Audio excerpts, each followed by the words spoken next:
Uncle Sam as an entrepreneur. That's the headline for the New York Times. Before COVID-19, the record for fastest vaccine development for mumps was 4 years. Most vaccines have required more than a decade of research and experimentation. Yet yesterday morning, less than a year after the discovery of COVID, a critical care nurse in Queens named Sandra Lindsay became the first American to participate in the mass vaccination program for the coronavirus.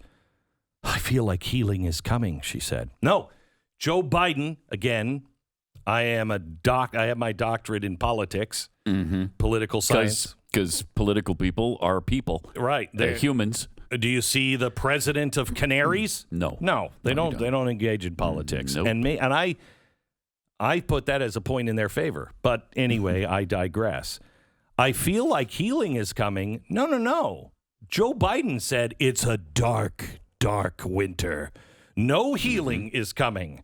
No cure is coming for this. No miracle is coming. Now the New York Times is touting the miracle. It's a stunning story. I know. I can't take it. Can we talk about that for just a second, or should I continue? Oh, we could talk about that for a second. Okay, can we just talk about this for a second? So agonizing.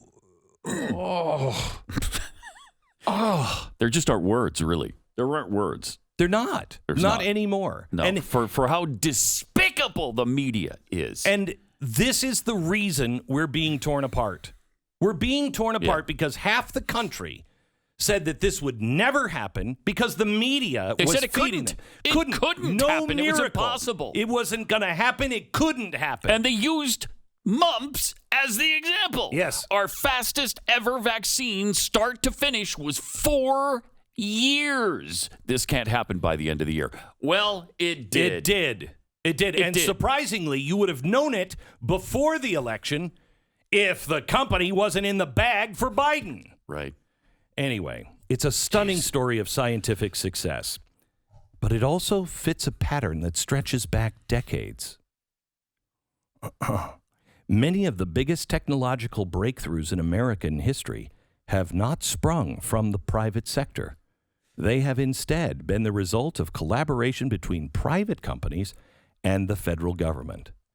Here comes George Soros. Yes, and the Great Reset. Nothing to see here, gang. Nothing. It's just the World Economic Forum. It's just the Great Reset. It's just the collaboration between private companies and the federal government. What's wrong with that? How do you think they made all those drones for the drone war? It was a collaboration between the government and military contractors. So it's just not that easy. Okay, all right. So the Defense Department, after all, says the New York Times, built the internet. Well, no, now wait a minute. No. They may have built a system that the backbone, I guess, is the internet, but that's not the internet as we know it. That's not what we have now. That's like the government invented the Viking stove. What? Yeah. Ben Franklin, who was part of the government, he did the potbelly stove. Well, wait, hold it. Okay. They have instead been the result of a collaboration between private companies and federal government. The Defense Department, after all, built the internet. Government research and development also led to transistors, silicon chips, radar, jet airplanes, satellites, artificial limbs, cortisone, flat screens, and so much more. They're talking about NASA, right? The space program. They're talking about the space program, and they're also talking about the Defense Department. Right. Okay? All of a sudden, the New York Times is like, hey, more money to the Defense Department. Oh, okay. Okay, that's a new one. Almost everything about your computer today and the way you use it stems from government funding at the early stages. Why? Because basic research is usually too uncertain and expensive for one company to afford. Often, it isn't even clear which future products the research may create. No kitchen appliance would have ever have thought to do military research that led to the microwave oven. Yeah, you're right. You're right. When the government does a big project like send people to moon, we get Tang, and we also get GPS. Microwave ovens. And microwave ovens. Well, that's great. That's great. Then what does the private sector do with it? And are you suggesting that the Green New Deal, see, this is where they're going. The Green New Deal is this? Is the microwave oven and the moonshot? Yes. The Great Reset. This is to seed the ground for the Great Reset. With COVID, the vaccines from both Pfizer and Moderna rely on years of government-funded and sometimes government-conducted research into viral proteins and genetics. That research, Kaiser Health News explains, is the essential ingredient in the rapid development of vaccines in response to COVID-19. And the federal help accelerated this year. The government funded Moderna's work in recent months as part of the billions of dollars it spent to make possible a record-breaking vaccine. No, that's not what happened. Because it's Operation Warp Speed, a few things happen. The federal government got the F out of the way. It got out of the way. It cut regulations. It cut things that made you do certain things that run up the cost and run up the time just so the government feels good. And how amazing is it that they've been able to completely avoid giving any credit to Donald Trump? They also, they did send money to each of these. Do you know what that money was? Our first, million or 10 million vaccinations? They said, because we have to go quickly, before you even know if it's going to be the vaccine, we want you to make, I don't remember what the number was, 10 million vaccinations. Then go to testing, because if it tests and it's right, we want to use it. We want to use it. So the money the federal government gave was not just some pie in the sky, hey, hire some more researchers and come up with stuff. It was to buy the vaccine, most likely the vaccines that would be destroyed, 90% of them.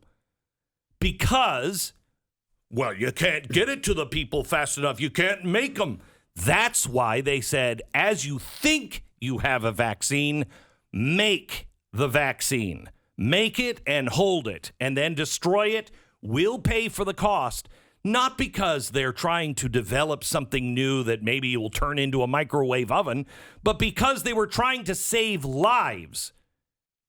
And it had nothing to do with the cost of the vaccine development. It had everything to do with the cost of the vaccine being made and put into a little vial and a little syringe and packed up so it could be shipped to your door. And who tore up all that red tape? Donald Trump. Donald Trump. Do you know what they were protesting in England?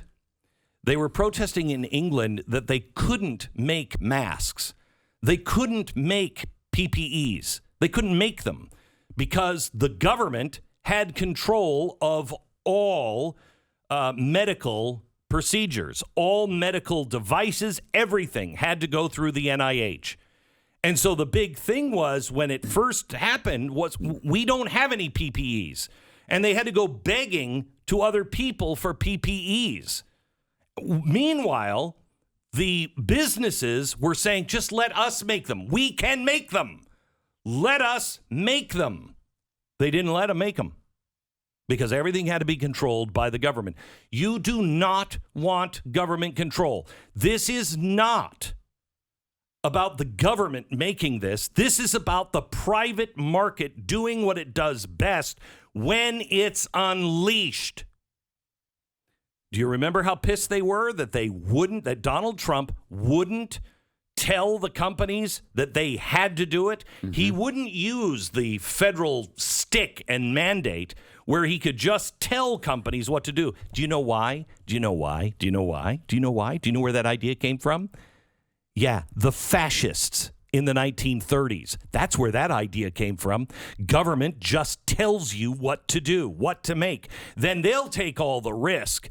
But they know better than the companies. You're just a cog in the government's machine America, America, wake up, wake up, wake up, wake up. This is part of the Great Reset. This is Chinese capitalism. And by the way, anybody who disagrees with Chinese capitalism and is a Chinese citizen goes to jail. You don't think that will happen here? Have you heard what people are saying? What these people who are now grabbing for power are saying about 70 million people? They know the addresses and the names of, 70 million people. They have got to be retrained. They've got to be re-educated. There's something wrong with them. Well, that sounds an awful lot like China. So why not just merge business? If we could merge business and banking into the federal government, can you imagine how free you would be?